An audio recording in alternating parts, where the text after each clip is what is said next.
all of you and can't wait to be together again. But in the meantime, we can see each other virtually.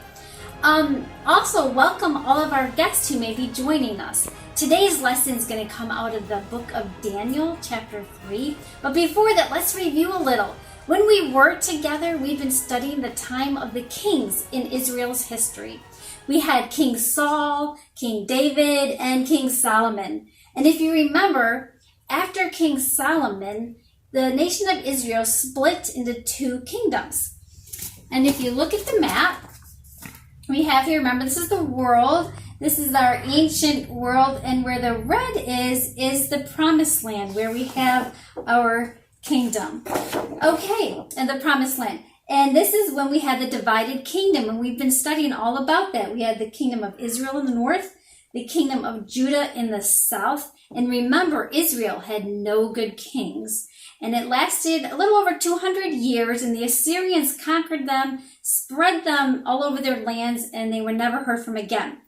And then we've been following Judah. And Judah lasted another more than 100 years after Israel fell. And King Nebuchadnezzar, right here, he was the one who came. He was king of Babylon, and he came, and he's the one who conquered Judah. And what he did when he conquered them is he took the people, they were called exiles, and they took them to Babylon. He did that like in 3 different ways. And one of the things he told his commanders, he said, I want you to gather up all the young men who are strong and healthy. I want you to train them, and then we'll see if we can use them. And so he did this. And after they trained these men up, they were brought before the king, and he chose 4 of them to put in his service that we know of, that he thought they were the top-notch, the best students. And you may recognize their names. We have Daniel, and we have Shadrach, Meshach, and Abednego. So this is where our story starts, is when these 3, and Daniel's not mentioned in this story, but he is in the king's service. These 3 are in the king's service, and we'll see what happens in this awesome story. One day, King Nebuchadnezzar had an image of gold 90 feet high and 9 feet wide made. He set it up in a field in Babylon, summoned all the governors, advisors, judges, all the provincial officials to come to the dedication of the image.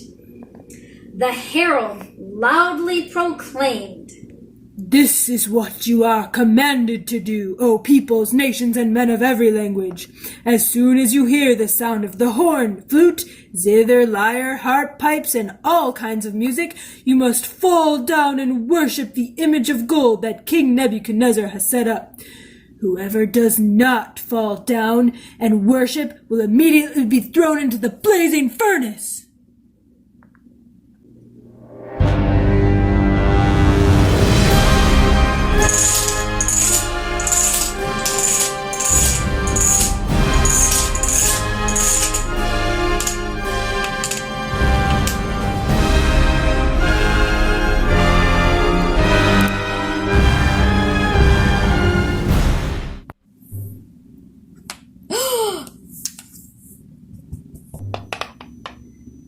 "Oh, king, live forever. You have issued a decree, but there are some Jews whom you have set over the affairs and province of Babylon, Shadrach, Meshach, and Abednego, who pay no attention to you, O king. They neither serve your gods nor worship the image of gold you have set up." "Shadrach, Meshach, Abednego, come hither!"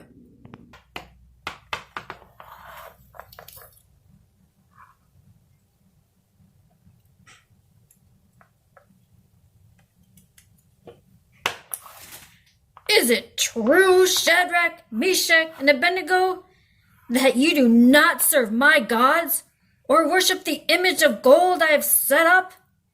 Now when you hear the sound of the horn, the flute, the zither, the lyre, the harp, pipes, and all kinds of music, if you are ready to fall down and worship the image I made, Very good.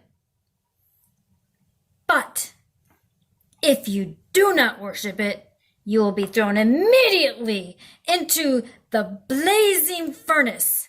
Then what God will be able to rescue you from my hand?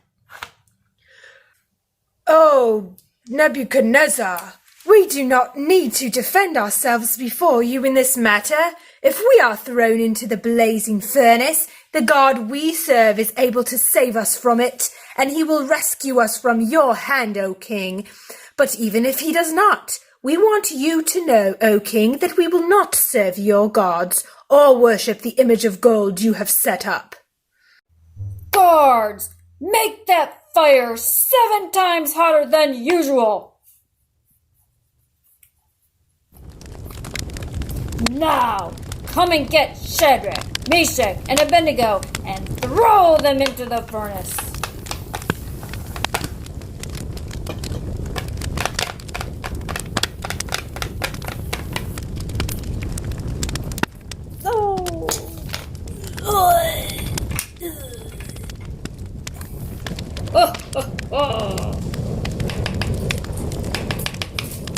Weren't there 3 men that we tied up and threw into the fire? Certainly, O king. But look! I see 4 men walking around in the fire, unbound, unarmed, and the 4th looks like the son of the gods. Shadrach, Meshach, Abednego, servants of the Most High God, come out! Come hither! The fire didn't hurt them. Not a hair on their heads are singed. Their clothes aren't even burned. They don't even smell like fire. Praise be to the God of Shadrach, Meshach, and Abednego, who has sent his angel and rescued his servants. They trusted in him and defied the king's command and were willing to give up their lives rather than serve or worship any god except their own. Today, Shadrach, Meshach, and Abednego, I promote you in the province of Babylon.